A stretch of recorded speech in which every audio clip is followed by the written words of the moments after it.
Good morning friends. ഇന്നത്തെ സെഷനിൽ നമ്മൾ ഡിസ്കസ് ചെയ്യാൻ പോകുന്ന ടോപ്പിക്ക് പല്ലുകളാണ്. ഓക്കെ, അപ്പോൾ നമുക്ക് പല്ല് എന്നതിനെക്കുറിച്ച് ഡയറക്റ്റായിട്ട് കിടക്കണേക്കാളും മുമ്പ് നമുക്ക് ദഹനത്തിനെ കുറിച്ച് പറഞ്ഞു തുടങ്ങാം അല്ലേ.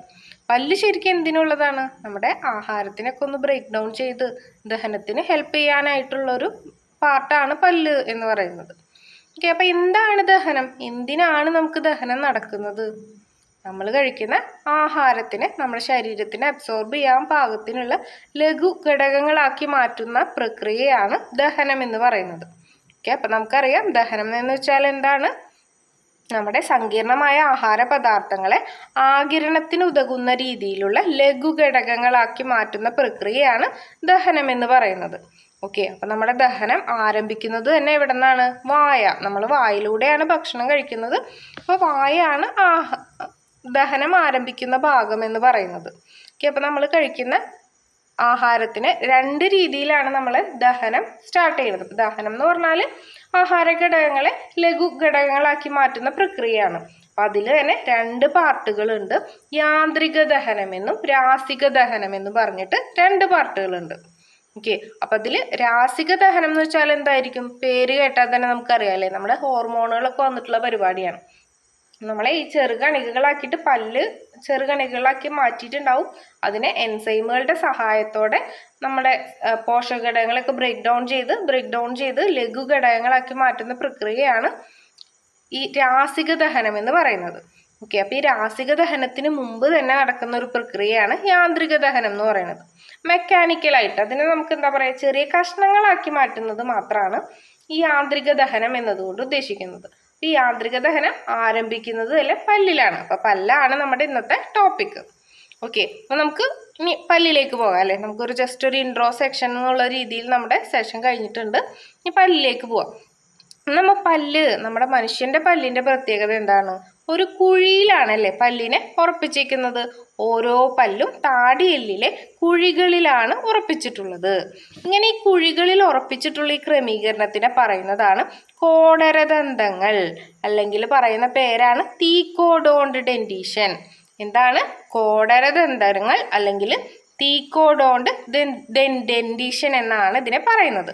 ഓക്കെ, കണ്ടില്ലേ, നമ്മുടെ പല്ലുകൾ ഓരോ കുഴിയിലാണ് ഇവിടെ ഉറപ്പിച്ചിട്ടുള്ളത്. അങ്ങനെ കുഴിയിൽ ഉറപ്പിക്കുന്ന പല്ലുകളെയാണ് തീക്കോഡോണ്ട് ഡെന്റീഷൻ എന്ന് പറയുന്നത്. അതല്ലാണ്ടുള്ള ഡെന്റീഷൻസ് ഉണ്ട്, നമുക്കതിൻ്റെ ആവശ്യമില്ല. ഓക്കെ, അപ്പം നമ്മുടെ മനുഷ്യന്റെ പല്ല് എന്താണ്? കോടരദന്തങ്ങൾ അല്ലെങ്കിൽ തീക്കോഡോണ്ട് ഡെന്റീഷൻ എന്നാണ് പറയുന്നത്. ഓക്കെ, അതേ കൂട്ടത്തിൽ തന്നെ പറയുന്ന മറ്റൊരു പദമാണ് ഡിഫിയോഡോണ്ട് ഡെന്റീഷൻ അല്ലെങ്കിൽ ദ്വിജദന്തങ്ങൾ എന്ന് പറയും. അപ്പം എന്താണ് അതെന്ന് നോക്കിയാലോ. നമ്മുടെ പല്ല് നമുക്കറിയാം, കുഞ്ഞി പിള്ളേരുടെ പല്ലായിരിക്കില്ല, നമുക്ക് വലുതാകുമ്പോൾ ആ പല്ല് പോയിട്ട് വേറെ പുതിയ പല്ലുകൾ വരും അല്ലേ. ഓക്കെ, അപ്പോൾ ഈ പിക്ചർ നോക്കിക്കഴിഞ്ഞാൽ നമുക്ക് മനസ്സിലാകും, നമുക്ക് ചെറുപ്പത്തിൽ ഉണ്ടാകുന്ന പല്ലുകളാണ് ഈ പ്രൈമറി ടീത്ത് എന്ന് പറഞ്ഞിട്ട് കാണിച്ചിട്ടുള്ളത്. അത് കഴിഞ്ഞിട്ട് സെക്കൻഡറി ടീത്ത് എന്ന് പറഞ്ഞിട്ട് കാണിച്ചിട്ടുള്ളതാണ് വലുതാകുമ്പോൾ വരുന്ന പല്ല്. ഓക്കെ, അപ്പോൾ ഈ ചെറുപ്പത്തിലുള്ള 6 വയസ്സ് വരെയുള്ള ആ പല്ലുകളെ നമ്മൾ എന്ത് പറയും? പാൽപ്പല്ലുകൾ എന്ന് പറയും അല്ലേ. ഈ പാൽപ്പല്ലുകൾ കൊഴിഞ്ഞു പോയിട്ട് വരുന്നതാണ് സ്ഥിരദന്തങ്ങൾ. ഓക്കെ, അപ്പം ഇങ്ങനെ ഒരു മനുഷ്യായുസിൽ 2 ടൈപ്പ് പല്ലുകൾ വരുന്ന ഈ പ്രക്രിയനെയാണ് ദ്വിജദന്തങ്ങൾ എന്ന് പറയുന്നത്, അല്ലെങ്കിൽ ഡിഫിയോഡോണ്ട് ഡെന്റീഷൻ എന്ന് പറയുന്നത്. ഓക്കെ, അപ്പം ഈ മലയാളം വേർഡും അതുപോലെ ഇംഗ്ലീഷ് വേർഡും നമ്മൾ അറിഞ്ഞിരിക്കണം. ഡിഫിയോഡോണ്ട്, ദ്വിജം, ആ ഒരു കണക്ഷൻ ഉണ്ടല്ലോ, നമുക്ക് അങ്ങനെ ഓർത്തു വയ്ക്കാം. ജീവിത കാലഘട്ടത്തിൽ 2 പ്രാവശ്യം പല്ലുകൾ രൂപപ്പെടുന്നതിനെയാണ് അപ്പം എന്ത് പറയുന്നത്? ദ്വിജദന്തങ്ങൾ എന്ന് പറയുന്നത്. 2 പ്രാവശ്യം പല്ല് വരുന്നതാണ് ദ്വിജദന്തങ്ങൾ. മനുഷ്യർക്ക് ആദ്യം മുളയ്ക്കുന്ന പല്ലുകളാണ് പാൽപ്പല്ലുകൾ എന്ന് പറയുന്നത് നമുക്കറിയാവുന്ന കാര്യമാണ്. ഓക്കെ, അപ്പം നമ്മുടെ നെക്സ്റ്റ് പല്ല് മുളയ്ക്കുന്നത്, നമുക്ക് ചെറിയ കുട്ടിയായിരിക്കുന്ന സമയത്ത് നമുക്ക് പല്ലുണ്ടാവോ? ഇല്ല അല്ലേ. അത് കഴിഞ്ഞ് പതുക്കെ വലുതാവണേനനുസരിച്ചാണ് പല്ലൊക്കെ മുളച്ചു വരിക. ഏകദേശം ഒരു 6 മാസം പ്രായമുള്ള സമയത്താണ് നമുക്ക് പല്ല് മുളയ്ക്കുന്നത്. അപ്പം നമുക്ക് പല്ല് മുളയ്ക്കുന്ന പ്രായം എന്ന് പറയുന്നത് 6 മാസമാണ്. ഇനി നമ്മുടെ പാൽപ്പല്ലുകളുടെ എണ്ണം കൂടി ഒന്ന് നോട്ട് ചെയ്ത് വെച്ചേക്കുക. 20 എണ്ണമാണ് പാൽപ്പല്ലുകൾ ഉണ്ടാവുന്നത്. അപ്പം എന്താണ് പാൽപ്പല്ലുകൾ എന്ന് നമ്മൾ ഓൾറെഡി പറഞ്ഞു. എന്താണ് പാൽപ്പല്ലുകൾ എന്ന് പറയുന്നത്? നമുക്ക് ആദ്യമായിട്ട് വരുന്ന ഒരു ടെമ്പററി ആയിട്ടുള്ള പല്ലുകളാണ് പാൽപ്പല്ലുകൾ എന്ന് പറയുന്നത്. ഈ പല്ലുകൾ 6 മാസം ആകുമ്പോഴേക്കിനാണ് വന്നു തുടങ്ങുക. അത് കഴിഞ്ഞ് 6 വയസ്സാകുമ്പോഴത്തേന് എന്താവും? അതൊക്കെ കൊഴിഞ്ഞു പോകും. ഓക്കെ, അപ്പം ഈ പല്ലുകളൊക്കെ പാൽപ്പല്ലുകൾ കൊഴിഞ്ഞു പോകുന്ന പ്രായമാണ് 6 വയസ്സ് എന്ന് പറയുന്നത്. പാൽപ്പല്ലുകൾ മുളച്ചു വരുന്നതാണ് 6 മാസം എന്ന് പറയുന്ന പ്രായം. ഓക്കെ, അപ്പൊ ഇനി രണ്ടാമത് മുളച്ചു വന്നു, നമ്മുടെ പാൽപ്പല്ലുകൾ കൊഴിഞ്ഞു പോയിട്ട് മുളച്ചു വരുന്ന പല്ലുകളാണ് സ്ഥിരദന്തങ്ങൾ എന്ന് പറയുന്നത്. പാൽപ്പല്ലുകൾ പോയിട്ട് മുളച്ചു വരുന്ന ദന്തങ്ങളാണ് എന്ത്? സ്ഥിരദന്തങ്ങൾ എന്ന് പറയുന്നത്. ഓക്കെ, അപ്പൊ നമ്മുടെ പല്ലിനൊരു പ്രത്യേകത ഉണ്ട്. നമ്മുടെ പല്ലുകളൊക്കെ കാണുമ്പോൾ എല്ലാ പല്ലും വ്യത്യസ്തമാണല്ലേ. എല്ലാ പല്ലെന്ന് വെച്ചാൽ പലതരത്തിൽ നമുക്ക് പല്ലുകളുണ്ട്, 4 തരം പല്ലുകളുണ്ട്. ഓക്കെ, അപ്പോൾ ഈ കാണുമ്പോൾ ഈ ഒരു വ്യത്യാസം ഉണ്ടെന്നുണ്ടെങ്കിലും ഇവയുടെ ആന്തരഘടന സിമിലർ ആണെന്നുള്ളത് ഒന്ന് ഓർത്തു വെച്ചേക്കുക. കണ്ടില്ലേ, ആന്തരഘടന എന്നുള്ളത് സിമിലർ തന്നെയാണ്, പക്ഷെ ബാഹ്യമായിട്ടൊരു വ്യത്യാസമുണ്ട്. നമ്മുടെ ആഹാരം ചവച്ചരയ്ക്കുന്നതിന് അനുയോജ്യമായ ഒരു ഘടനയും ക്രമീകരണം ഒക്കെയാണ് പല്ലിനുള്ളത്. ബാഹ്യഘടനയിലും ധർമ്മത്തിലും വ്യത്യാസം ഉണ്ടെന്നുണ്ടെങ്കിൽ പോലും ആന്തരഘടനയിൽ ഇവർക്ക് സമാനതയുണ്ട്. ഓക്കെ, അപ്പൊ എന്താണ് ഈ ധർമ്മത്തിലുള്ള വ്യത്യാസം എന്നുള്ളതാണ് നമ്മൾ നെക്സ്റ്റ് ആയിട്ട് നോക്കാൻ പോകുന്നത്.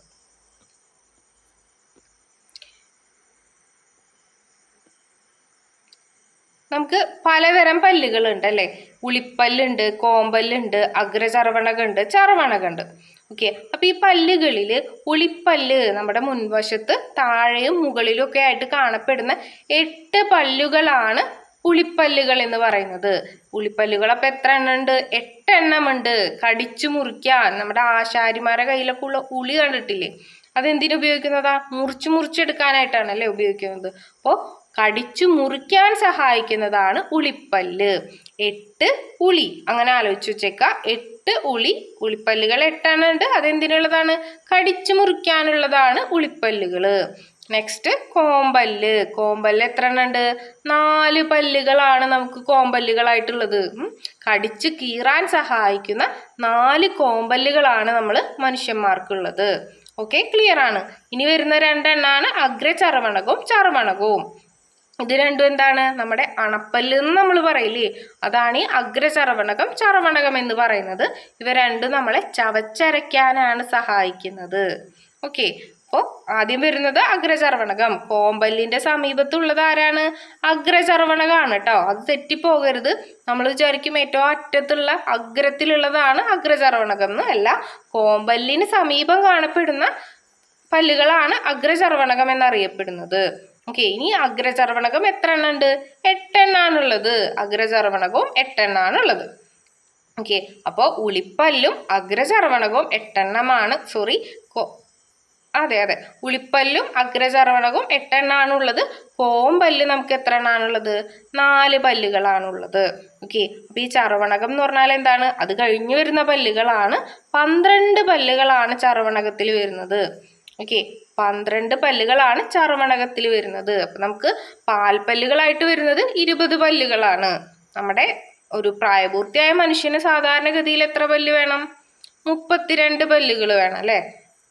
ഓക്കെ, അതിൽ 8 പല്ലുകൾ ഉളിപ്പല്ലുകളാണ്, 4 പല്ല് കോമ്പല്ലാണ്, പിന്നെ ഒരു 8 അഗ്രചർവണകമുണ്ട്, പിന്നെ ഒരു 12 ചർവണകമുണ്ട്.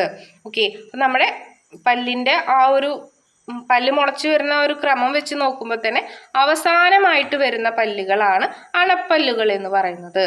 ഓക്കെ, അവസാനമായിട്ട് വരുന്ന പല്ലുകളാണ് അണപ്പല്ലുകൾ എന്ന് പറയുന്നത്. ഇനി നമ്മളിപ്പോൾ പറഞ്ഞ പോയിന്റ്സ് തന്നെയാണ്. പ്രായപൂർത്തിയായ ആയവരിൽ ആകെ 32 പല്ലുകളാണുള്ളത്. സ്ഥിരദന്തങ്ങൾ എന്ന് പറയുന്നത് 32 എണ്ണമാണ്. അപ്പൊ പാൽപ്പല്ലുകൾ 20 എണ്ണമാണ്. സ്ഥിരദന്തങ്ങൾ എന്ന് പറയുന്നത് 32 എണ്ണമാണ്. ഓക്കെ, ഇനി പല്ലിനെ കുറിച്ച് പറയുമ്പോൾ പല്ലിന് നമ്മുടെ ശരീരത്തിലെ ഏറ്റവും കാഠിന്യമേറിയ പദാർത്ഥം ഏതാണ്? ഭാഗം ഏതാണെന്ന് ചോദിച്ചാൽ അത് പല്ലാണ്. മനുഷ്യ ശരീരത്തിലെ ഏറ്റവും കാഠിന്യമേറിയ ഭാഗം പല്ലാണ്. പല്ലിന്റെ ഉപരിതലത്തിലെ പാളിയാണ് ഇനാമൽ. ശരീരത്തിലെ ഏറ്റവും കഠിനമായ പദാർത്ഥം ഏതാണെന്ന് ചോദിച്ചാൽ അത് ഇനാമലാണ്. ഓക്കെ, മനുഷ്യ ശരീരത്തിലെ കാഠിന്യമേറിയ ഭാഗമാണ് പല്ല്. ഉപരിതല പാളിയാണ് ഇനാമൽ. ഇനാമലിനാണ് ഏറ്റവും കാഠിന്യം കൂടിയത്. ഇനി നമ്മൾ പല്ലിനൊക്കെ കേടുവരുമല്ലോ, അതെന്തുകൊണ്ടാണെന്നറിയോ? നമ്മുടെ ഇനാമലിന് നാശം സംഭവിക്കുമ്പോഴാണ് അങ്ങനെ സംഭവിക്കുന്നത്. നമ്മുടെ ഭക്ഷണമൊക്കെ അവിടെ ഇരിക്കുമ്പോൾ അവിടെ ബാക്ടീരിയകളുടെ ഒക്കെ പ്രവർത്തന ഫലമായിട്ട് അവിടെ അവായു ശ്വസനം നടക്കും. അങ്ങനെ ലാക്റ്റിക് ആസിഡ് ഫോം ആവും. ഈ ലാക്റ്റിക് ആസിഡ് ആണ് ഈ ഇനാമലിന്റെ നാശത്തിന് കാരണം. ആസിഡ് അല്ലേ, അപ്പൊ നശിപ്പിക്കില്ലേ. ഇനാമൽ നിർമ്മിച്ചിരിക്കുന്നത് എന്താണ്? കാൽസ്യം സംയുക്തം കൊണ്ടാണ്. ഈ കാൽസ്യത്തിനെ ലാക്റ്റിക് ആസിഡ് ചെന്ന് നശിപ്പിക്കും. അങ്ങനെയാണ് ഇനാമൽ നാശമാകുന്നത്. ഓക്കെ, ക്ലിയർ അല്ലേ? നെക്സ്റ്റ് നോക്കാനുള്ളത് നമുക്ക് പല്ലിന്റെ ഘടനയാണ്. അപ്പൊ പല്ലുകൾ നമുക്ക് എന്തിനെ സഹായിക്കണമെന്ന് നമ്മൾ പറഞ്ഞത്? ആഹാരത്തിനെ കടിച്ചു മുറിക്കാനും ചവച്ചരയ്ക്കാനും ഒക്കെ സഹായിക്കുന്നത് പല്ലുകളാണ്. ഓക്കെ, അപ്പൊ ഈ പ്രക്രിയനെ പല്ലുകൾ മാത്രമല്ല, നാവ്, ഉമിനീര് ഇതൊക്കെ സഹായിക്കുന്നുണ്ട്. ഓക്കെ, ഇനി പല്ലുകളുടെ കാര്യം നമ്മൾ പറഞ്ഞു. എന്താണ്? പല്ലുകൾ വിവിധ തരം, പുറത്തുനിന്ന് ലുക്ക് വൈസ് നോക്കുമ്പോൾ വ്യത്യസ്തമാണ്, അതിൻ്റെ ഡ്യൂട്ടീസും വ്യത്യസ്തമാണ്. പക്ഷെ ആന്തരഘടനയിൽ പല്ല് സിമിലർ ആണ്. ഓക്കെ, അപ്പൊ നമ്മൾ ഒരു പല്ലിനെടുത്ത് അങ്ങോട്ട് പഠിക്കാൻ പോവുകയാണ്. പല്ല് മോണയിൽ കുഴിയിൽ ഉറപ്പിച്ചേക്കാണെന്ന് നമ്മൾ പറഞ്ഞു അല്ലേ? അപ്പോൾ ഈ മോണയിൽ കുഴികളിൽ ഉറപ്പിച്ച് നിർത്തിയേക്കുന്ന തരത്തിലുള്ള പല്ലിനെ നമ്മൾ എന്ത് പറയും? തീക്കോഡോണ്ട് ഡെന്റീഷൻ എന്ന് പറയും അല്ലേ? എന്താണ്? കോടരദന്തങ്ങൾ, തീക്കോഡോണ്ട് ഡെന്റീഷൻ. ഓക്കെ, അപ്പം ഈ തീക്കോഡോണ്ട് ഡെന്റീഷനിൽ വരുന്ന 3 ഭാഗങ്ങളാണ് ദന്തമകുടം, ദന്തഗളം, ദന്തമൂലം. ഓക്കെ, മൂലം, വേര്, ദശമൂലം കേട്ടിട്ടില്ലേ? വേര്, മൂലം എന്ന് വെച്ചാൽ വേര് എന്നാണ് അർത്ഥം വരുന്നത്. അപ്പൊ പല്ലിന്റെ വേര് വരുന്ന ആ ഭാഗത്തിനെയാണ് ദന്തമൂലം എന്ന് പറയുന്നത്. ഓക്കെ, പിന്നെ ഈ ദന്തഗളം എന്ന് വെച്ചാൽ എന്താണ്? ആ മോണയുടെ ഭാഗം പല്ലിനായിട്ട് ടച്ച് ചെയ്യുന്ന ആ ഭാഗത്തിനെയാണ് ദന്തഗളം എന്ന് പറയുന്നത്. നമ്മൾ മുകളിലേക്ക് കാണുന്ന ഭാഗത്തിനെയാണ് ദന്തമകുടം എന്ന് പറയുന്നത്. ഓക്കെ, ക്രൗൺ എന്ന് പറയും ദന്തമകുടം. ഇനി ഈ പല്ലിന്റെ ഓരോ പാർട്സ് ആയിട്ട് നമുക്ക് നോക്കാം. നമ്മുടെ ഈ കുഴി എന്ന് പറഞ്ഞല്ലോ, ആ കുഴിയിൽ പല്ലിനെ ഉറപ്പിച്ചു നിർത്തുന്ന ഭാഗമാണ് സിമെന്റം. പല്ലിനെ മോണയിൽ ഉറപ്പിച്ചു നിർത്തുന്ന കാൽസ്യം അടങ്ങിയ യോജക കലയാണ് സിമെന്റം. അപ്പൊ സിമെന്റിൽ എന്താണുള്ളത്? കാൽസ്യമാണുള്ളത്. ഈ കുഴിയിൽ പല്ലിനെ വെച്ച് നല്ല സിമെന്റൊക്കെ ഇട്ട് വെച്ച് ഉറപ്പിച്ചേക്കാണ് എന്നുള്ള രീതിയിൽ നമുക്കതിനെ ഓർത്തു വെക്കാം. സിമെന്റം വെച്ചിട്ട് പല്ലിനെ മോണയിൽ ഉറപ്പിച്ച് നിർത്തിയേക്കാണ്. സിമെന്റത്തിൽ ആരാ ഉള്ളത്? കാൽസ്യമാണ് അടങ്ങിയിട്ടുള്ളത് എന്നുള്ളതും ഓർത്തു വെച്ചേക്കാം. ഓക്കെ, അപ്പൊ ഇനി പല്ലിന് ജീവൻ കൊടുക്കുന്ന ഒരു ഭാഗം ഉണ്ടല്ലോ, അതാണ് ഈ പൾപ്പ് ക്യാവിറ്റി എന്ന് പറയുന്നത്. പല്ലിലെ ഏറ്റവും ഉൾഭാഗം, ഏറ്റവും ആന്തരഭാഗമാണ് പൾപ്പ് ക്യാവിറ്റി എന്നറിയപ്പെടുന്നത്. ഓക്കെ, ഇതിൻ്റെ അകത്ത് എന്തുണ്ട്? പൾപ്പ് എന്ന് പറഞ്ഞിട്ടുള്ള മൃദുവായ യോജക കലകൾ കാണപ്പെടുന്നുണ്ട്. രക്തക്കുഴലുകളും നാഡികളും ഒഡെൻഡോബ്ലാസ്റ്റ് കോശങ്ങൾ എന്നിവ കാണപ്പെടുന്നു. അപ്പൊ എന്തായിരിക്കും ഒഡെൻഡോബ്ലാസ്റ്റ് എന്ന് പറയുന്നത്? ഡെന്റൽ അല്ലേ? അപ്പോൾ നമ്മുടെ പല്ലിന്റെ കോശങ്ങൾ, പല്ലിന്റെ ധർമ്മങ്ങൾക്ക് ആവശ്യമായിട്ടുള്ള കോശങ്ങളെയാണ് ഒഡെൻഡോബ്ലാസ്റ്റുകൾ എന്ന് പറയുന്നത്. പല്ലിനെ കുറിച്ചുള്ള പഠനത്തിന് എന്താണ് പറയാ? ഒഡെന്റോളജി എന്നാണ് പറയാ. അപ്പൊ ഒഡെന്റോ എന്ന് കേട്ടുകഴിഞ്ഞാൽ അപ്പൊ തന്നെ ആലോചിച്ചേക്കാം, അത് പല്ലിനായിട്ട് റിലേറ്റ് ചെയ്തിട്ടുള്ളതാണ്. ഓക്കെ, അപ്പൊ ഈ ഒഡെന്റോബ്ലാസ്റ്റുകൾ കാണപ്പെടുന്നത് എവിടെയാണ്? പൾപ്പ് ക്യാവിറ്റിയിലാണ് എന്നുള്ളത് ഓർത്തു വെച്ചേക്കണം. അപ്പൊ പല്ലിന്റെ ഏറ്റവും ആന്തരഭാഗമാണ്, പൾപ്പ് കാണപ്പെടുന്ന ഭാഗമാണ് പൾപ്പ് ക്യാവിറ്റി എന്ന് പറയുന്നത്. അവിടെ രക്തക്കുഴലുകളും നാഡികളും ഒഡെന്റോബ്ലാസ്റ്റ് കോശങ്ങളും ഒക്കെ കാണപ്പെടുന്നു. ഓക്കെ, നെക്സ്റ്റ് നോക്കിക്കഴിഞ്ഞാലുള്ള ഭാഗമാണ് ഡെൻഡെയിൻ. ഡെൻഡെയിൻ എന്ന് പറഞ്ഞാൽ പല്ല് നിർമ്മിച്ചിട്ടുള്ള ജീവനുള്ള കലയാണ് ഡെൻഡെയിൻ. ഓക്കെ, പല്ലിന്റെ ജീവനുള്ള കല ചോദിച്ചാൽ അത് ഡെൻഡെയിൻ ആണ്. എന്നാൽ പല്ലിന്റെ പുറം ഭാഗം, നിർജീവമായിട്ടുള്ള ഭാഗം ഏതാണ്? ഇനാമലാണ്. ഓക്കെ, മനുഷ്യ ശരീരത്തിലെ ഏറ്റവും കാഠിന്യമുള്ള പദാർത്ഥമാണ് ഇനാമൽ എന്ന് നമ്മൾ പറഞ്ഞു അല്ലേ? പല്ലിന്റെ പുറം കവചമാണ്, നിർജീവമാണ്. ഇനാമൽ എന്താണ്? നിർജീവമാണ് എന്നുള്ളത് ഓർത്തു വെച്ചേക്കാം. അപ്പൊ ചോദിക്കാണ്, പല്ല് നിർമ്മിക്കപ്പെട്ടിട്ടുള്ള ജീവനുള്ള കലകൾ ഏതാണെന്ന് ചോദിച്ചാൽ അതെന്താണ്? ഡെൻഡെയിൻ ആണ്. പല്ലിലെ ഏറ്റവും കാഠിന്യമേറിയ ഭാഗം, പല്ലിന്റെ പുറം കവചം, നിർജീവമായ ഭാഗമൊക്കെ ഏതാണ്? ഇനാമലാണ്. ഓക്കെ, ഇനി നമ്മൾ മെയിൻ ആയിട്ടുള്ള ആൾ ഒഡെന്റോബ്ലാസ്റ്റ് കോശങ്ങൾ കാണപ്പെടുന്നത് എവിടെയാണ്? പൾപ്പ് ക്യാവിറ്റിയിലാണ് എന്നുള്ളത് ഓർത്തു വെച്ചേക്കാം. ഈ ക്യാവിറ്റിയിൽ പല്ലിനെ എങ്ങനെയാണ് നിർത്തിയേക്കണേ? കാൽസ്യം അടങ്ങിയിട്ടുള്ള സിമെന്റ് വെച്ച് ഉറപ്പിച്ച് നിർത്തിയേക്കാണ്. സിമെന്റമാണ് അവിടെ പല്ലിനെ ഉറപ്പിച്ച് നിർത്തിയേക്കുന്നത് എന്നുള്ളതും ഓർത്തു വെച്ചേക്കാം. അപ്പം നമ്മൾ ഇനി ഇതിൽ പറയാൻ വിട്ടുപോയിട്ടുള്ള ഒരു ചെറിയ ഭാഗമാണ് മനുഷ്യന്റെ ദന്തസൂത്രം എന്ന് പറയുന്നത്. അതൊരു പക്ഷേ ചോദിക്കാൻ സാധ്യതയുള്ള ഭാഗമാണ് മനുഷ്യന്റെ ദന്തസൂത്രം. ഓക്കെ, അപ്പോൾ മനുഷ്യന്റെ ദന്തസൂത്രം എന്ന് പറയുന്നത് 2, 1, 2, 3 ആണ്. 2, 1, 2, 3. അതെങ്ങനെയാണ് വരുന്നതെന്ന് വെച്ചാൽ നമ്മൾ പറഞ്ഞു, നമ്മളുടെ ആ ഒരു സൈഡ്, നമ്മുടെ വായ എന്ന് പറയുമ്പോൾ ഈ ഒരു സൈഡ് ഇങ്ങനെ ഉണ്ട്, സെയിം തന്നെ മോൾ ഭാഗത്തും ഉണ്ട്, സെയിം തന്നെ ഇവിടെ ഉണ്ട്, സെയിം തന്നെ മുകളിലും ഉണ്ട്. അങ്ങനെ 4 പാർട്ട് ഉണ്ട് കേട്ടോ. ഇങ്ങനത്തെ ഈ ഒരു പാർട്ടിന്റെ 4 പാർട്ടുകളാണ് ഇവിടെ ഉള്ളത്. അതിലൊരു പാർട്ടിനെ എടുത്തിട്ടാണ് നമ്മൾ പറയുന്നത്. ഓക്കെ, അപ്പൊ നമ്മൾ ഇൻസിസേഴ്സ്, ഉളിപ്പല്ല്, കോമ്പല്ല്, അഗ്രചർവണകം, ചർവണകം, ആ ഓർഡറിലാണ് പല്ലുകളുടെ എണ്ണം പറയുന്നത്. 2, 1, 2, 3. ഓക്കെ, ഇങ്ങനെ ഒരു സൈഡിൽ ഇത്രയും ഭാഗം, ഈ ഒരു സൈഡിൽ ഇത്രയും ദന്തസൂത്രം ഉണ്ട്. അതുപോലത്തെ 4 എണ്ണം കൂടിച്ചേർന്നതാണ് നമ്മുടെ വായിലെ മൊത്തം പല്ല് എന്ന് പറയുന്നത്.